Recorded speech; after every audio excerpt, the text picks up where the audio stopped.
I've been to 8 county fairs and 1 goat rodeo. I've never seen anything like that. Welcome to Watch Mojo, and today we're counting down our picks for the top 20 zombie kills from The Walking Dead. I got the ugliest in the front. Thanks, you. It's gotta be the brain. Y'all know nothing? For this list, we'll be looking at the craziest, most creative, and most impactful ways human survivors took down walkers throughout the series. We'll only be looking at the main series because the spin-offs could have lists of their own. And obviously, if you aren't caught up yet, consider this your spoiler alert. What was your favorite walker-slaying moment from the series? Any we missed? Let us know in the comments. Number 20. Dispatching the Walker in the Well. During Season 2, the group finds themselves on Herschel's farm, which seems to have all the food and safety they could want. But they run into a huge issue when an undead friend finds its way into the nearby well. How long do you think it's been down there? Long enough to grow gills. We can't leave it in there. God knows what it's doing in the water. We gotta get it out. To make sure the survivors don't pull an opposite day and consume walker water, they concoct an elaborate plan to remove it. Don't worry about it, bud. Hey, we're gonna get you out of here in one piece. Living piece.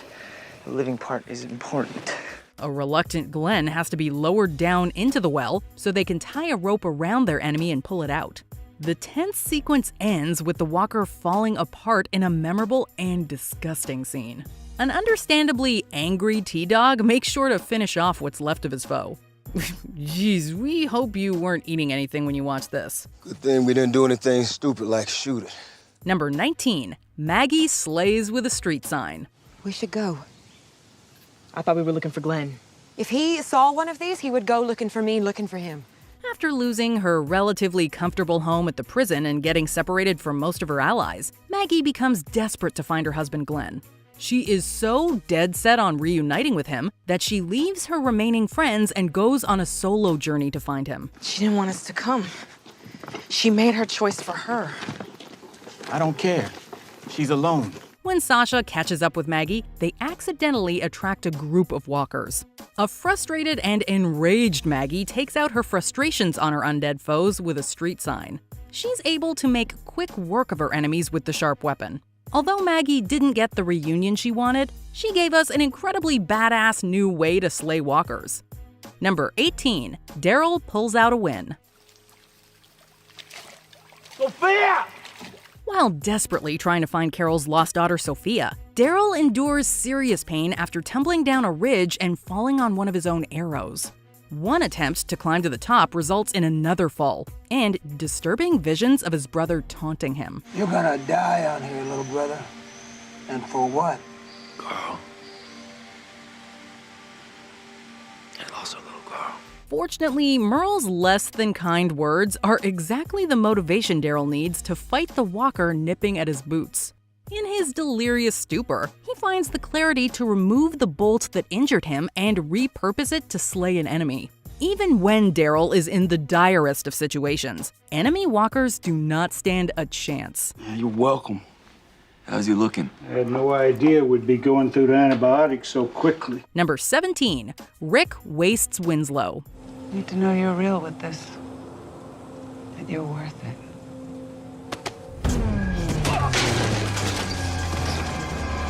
When Rick is forced to prove his mettle to Jadis and the Scavengers, he's thrown into a pit of garbage with a very unique walker named Winslow. Since the walker is covered with metal spikes, it's nearly impossible for Officer Friendly to get near the metallic monster. Rick even gets injured while trying to push Winslow away. This forces Mr. Grimes to get creative. The wall! Use them!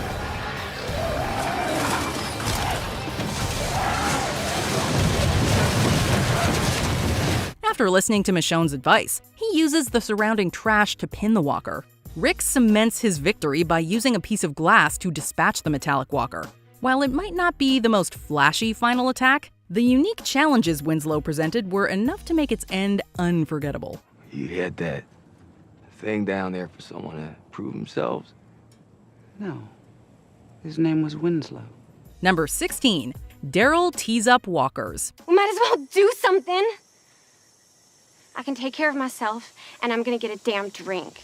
After her prison home falls, Beth decides she'd like to drown her sorrows with a strong drink. She eventually finds a country club that has the drinks she's looking for, and a few hungry walkers. Fortunately, Daryl takes advantage of their upscale setting by using a golf club as a melee weapon. He takes down enemies left and right with a furious flurry of hard swings. He's such a natural with the club that we think he could qualify for an apocalyptic PGA tour. Although the drinks at the club ultimately aren't up to par for the survivors, at least we got to appreciate Daryl's amazing golfing technique. Ain't gonna have your first drink. Be no damn peach snobs. Number 15. Andrea's DIY attack. Problem, Dale? Oh, just a small matter of being stuck in the middle of nowhere with no hope of... While the group's on the move, an overworked RV and a highway pileup stops them in their tracks. Before a horde of undead arrives. While almost everyone else hides beneath abandoned cars, Andrea is trapped inside the vehicle with a dismantled gun and an approaching walker. When she tries to hide in the bathroom, she desperately struggles to keep herself from getting bitten. Fortunately, Dale manages to drop her a screwdriver from the roof. Andrea proceeds to give the walker an up-close and personal view of the tool. Her awesome DIY death blow showed that she didn't need a gun to take down walkers. Just a matter of time. Can't be soon enough for me. I'm still freaked out from that herd that passed us by. Or whatever you'd call it. Number 14. Shredding walkers. No! Jadis had one of the worst weeks in Walking Dead history. After betraying Rick and siding with Negan, the Saviors take out every single living person in her community of scavengers. As if that wasn't bad enough, Jadis ends up alone in a junkyard surrounded by all her undead friends. What happened here? The Savior. Well, how do we get out? Get out. How you got in. Upon realizing that no one is coming to save her, she resolves to put down her former comrades by way of a giant shredder. She places herself just over the gap of the shredder and leads the zombified scavengers to their demise. The resulting scene is as gruesome as it is tragic. Although her methods are incredibly effective, Jadis still has to go through the painful experience of shredding everyone she cared about. You did this. This is because of you. Number 13. Taking care of Sophia. I think it's time that we all start to just consider the other possibility. We're not leaving Sophia behind. I'm close to finding this girl. I just found a damn doll a few days ago. After Carol's daughter Sophia gets lost, the group spends a large part of the second season looking for her. The tension slowly rises between members of the group as they tirelessly comb the area for any trace of her. This makes it all the more heartbreaking when it turns out that Sophia has been in Herschel's barn all along. As she slowly walks towards the group, everyone is visibly shaken.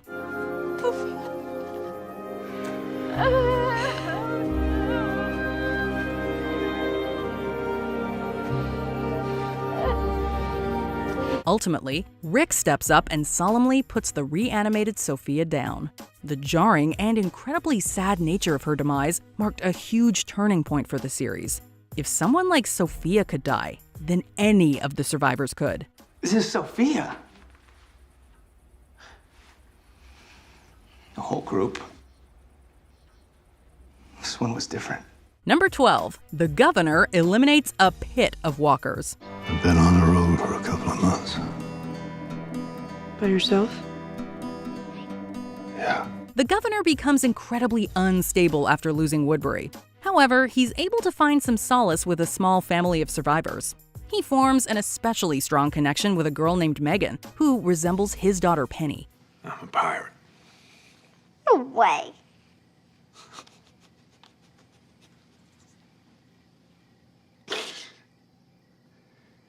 Yeah, you caught me.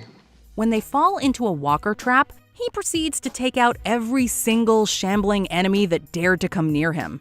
Each one gets a more brutal demise than the last. After using a combination of improvised weapons and his bare hands, he and Megan are the only ones left moving in the pit.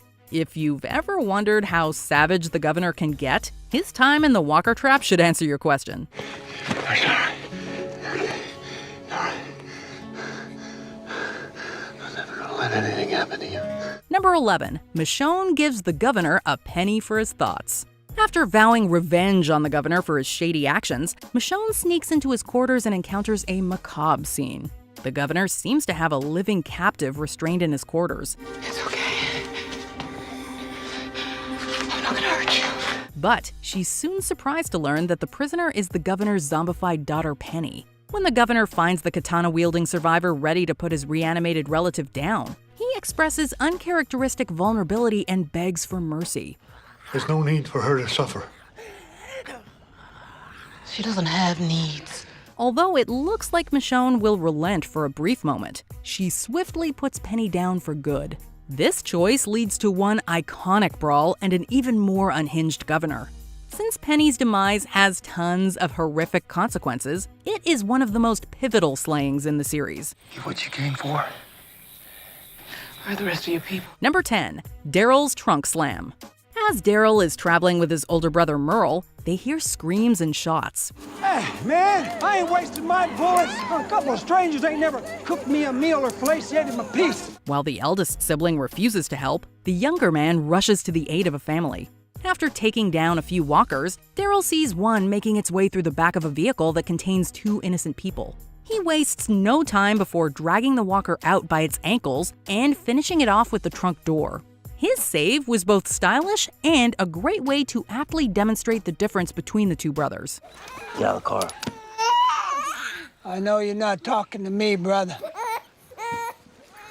Get in your car and get the hell out of here. While Merle might be willing to leave people to walkers, Daryl's always ready to take the undead down in the coolest ways possible. They were rude, is what they were. Rude, and they owed us a token of gratitude. Oh, I didn't know it for nothing. Now, you helping people out of the goodness of your heart, even though you might die doing it. Is that something your Sheriff Rick taught you? Number 9. Taking out walkers with her hands tied. If we give the governor Michonne, Woodbury stands down. I don't like it, but it's what needs to be done. We need to make it quiet. When Rick is debating whether he should really turn Michonne over to the governor to ensure the safety of his group, Merle takes the decision out of Sheriff Friendly's hands. The eldest Dixon brother captures her and binds her wrists to prevent her escape. While you'd think that would leave her helpless and exposed, this is Michonne we're talking about.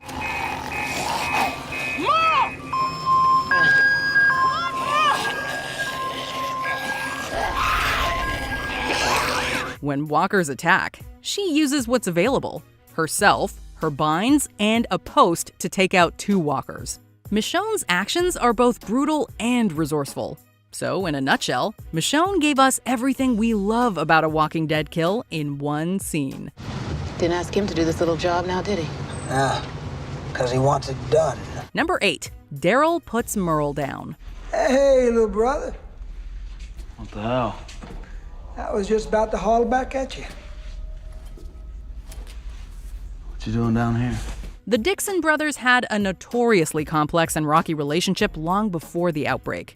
Their twisted bond comes to a sad and satisfying conclusion in this sorrowful life. In the episode, Merle finds good within himself and attacks the governor and his troops alone. Unfortunately, he doesn't survive his solo mission. I ain't gonna beg. I ain't begging you. No. After Merle turns into a walker, Daryl arrives on the scene and finds his brother making snacks out of the governor's troops. The youngest Dixon sibling is barely able to look at his older brother before anger takes over. Daryl eliminates his reanimated brother in a fit of rage and sadness. To this day, fans still get choked up while watching Merle's extremely emotional end. No one can make it alone now. I never could. Number 7. Carol's Fireworks. We need to set off our charges all at the same time to confuse the dead ones away. That's good for you, too. No, it isn't. There's a herd heading toward Terminus right now. We don't want to confuse them away. The Walking Dead is no stranger to dispatching walkers in explosive ways. How can we forget when Rick blew up a bridge to take out a horde? However, the explosion at Terminus managed to leave an even bigger impact. After Carol spent time away from most of Rick's group, she discovers they were captured by horrific enemies. She takes it upon herself to completely dismantle the complex and free her friends. Carol starts her rescue mission with a bang by shooting a gas tank and using a firework to blow up the barriers. Sounded like a bomb. Oh, it sounds like a damn war. Right there. The awesome explosion took out quite a few walkers and allowed a bunch more to storm the compound. Carol's explosive and badass actions saved Rick and his crew from horrific fates. Did you do that?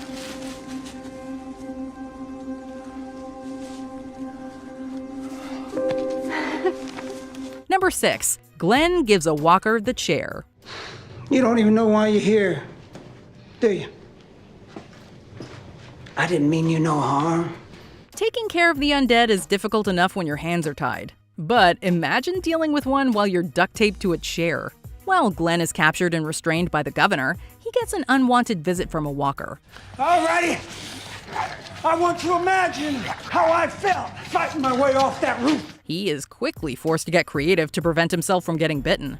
Glenn uses everything in his surroundings to keep the walker at bay while his hands are still bound. When he's finally able to smash the chair and get his hands free, he uses a piece of the chair to finish it off in an incredibly satisfying moment. The tense and hopeless nature of this scene made Glenn's triumph that much sweeter. So what, he won't break? Say where his people are? He's a tough son of a bitch. Pick that walker apart in minutes. Number 5. Rick shows us how the world works. It wasn't a man. You shot him in the street out front, a man. For him, you need glasses. It was a walker. At the beginning of The Walking Dead's groundbreaking first episode, Rick is making a routine run for gas. Suddenly, he spots a mysterious blonde figure picking up a doll. Rick quickly tries to convince her that he's not a threat. Don't be afraid, okay? Little girl? However, it turns out she's more dangerous because she's turned into a walker. Although Rick doesn't want to put down an undead figure that seems to be around the age of his own son, he takes swift and decisive action. This ambitious scene was a tremendous way to establish the grim tone and tough decisions that would define the show. Rick taught us that you have to ignore whoever the walker was before, and take them down if you want to survive. Bites kill you. The fever burns you out. But then after a while, you come back. Number 4. A fiery conclusion. Nah, we'll get them all together. Won't have to lead them away. Shortly after the city of Alexandria is overrun with walkers, the survivors are forced to fight tooth and nail against an impossibly large horde. But Daryl executes a plan that will give his friends a chance to turn things around. After dumping gas into the pond, Daryl sets it alight with an RPG and draws most of the surrounding walkers to their fiery demise.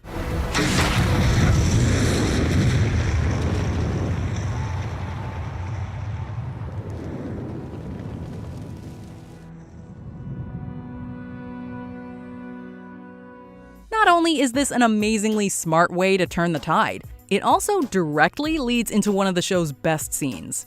Upon seeing the flaming lake, every Alexandrian survivor that can use a weapon rallies and comes together to protect their city by eliminating every walker in sight. We can beat them! We can beat them! Number 3. Daryl's chain. Daryl has an impressive mastery of weapons. From crossbows, knives, and firearms, this man can fight with pretty much whatever he picks up. One of Daryl's most impressive improvised weapons made him go full Ghost Rider. While Daryl and Aaron are tracking a mysterious man, they get caught in a wolf trap and are engulfed by walkers. After crawling under trailers to maneuver around them, the two begin fighting with whatever they can find. Daryl uses a chain to take out 3 zombies in one swing.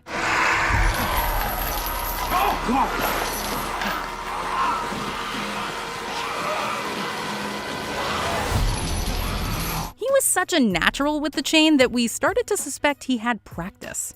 Are we sure Daryl hasn't secretly been the Ghost Rider the entire time? Have mercy. Sorry. All out of mercy. Number 2. Rick and Michonne's explosive drive. This is for a herd. That's why it's a steel cable. It's not just for one walker. It's for a lot. When a walker horde approaches while the group is preoccupied, the survivors are forced to act fast before they're overrun. Rick and Michonne decide to jump into some cars with a large steel cable attached between them. They proceed to speed towards the horde and take out as many as they can.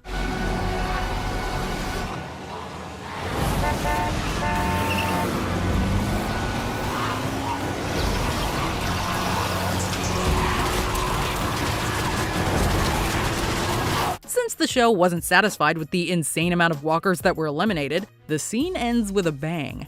After the survivors reach an escape car, they ride away while dynamite they left behind gets ready to blow. The resulting explosion takes out even more members of the horde.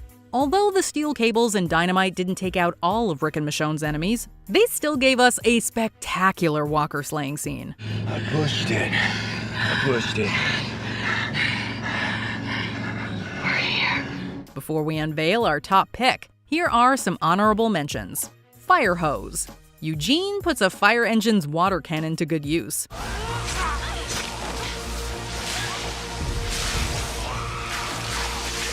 Rolling logs. Rick flattens some walkers, Donkey Kong style.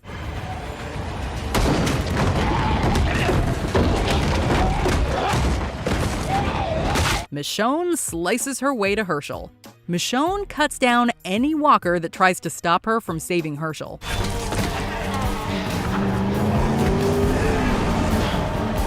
Number 1. Carl shoots Shane.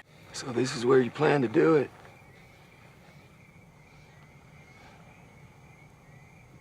It's as good a place as any. Rick and Shane's increasingly volatile relationship came to an end with this historic scene. An unhinged Shane tries to take out Rick and take control of the group of survivors. But Mr. Grimes foils this power grab by eliminating his former best bud with one swift blow to the chest. Carl arrives just in time to see the aftermath and seemingly points his gun in Rick's direction. No. You should be back home with Mom. Unbeknownst to the cop, Shane has reanimated behind him. But before the newly minted walker can hurt anyone, Carl ends the problem with one shot. This scene's intense build-up, surprising twist, and iconic ending provided the series with its most memorable walker kill. That's why I need you. No more kid stuff. Do you agree with our picks? Check out this other recent clip from WatchMojo, and be sure to subscribe and ring the bell to be notified about our latest videos.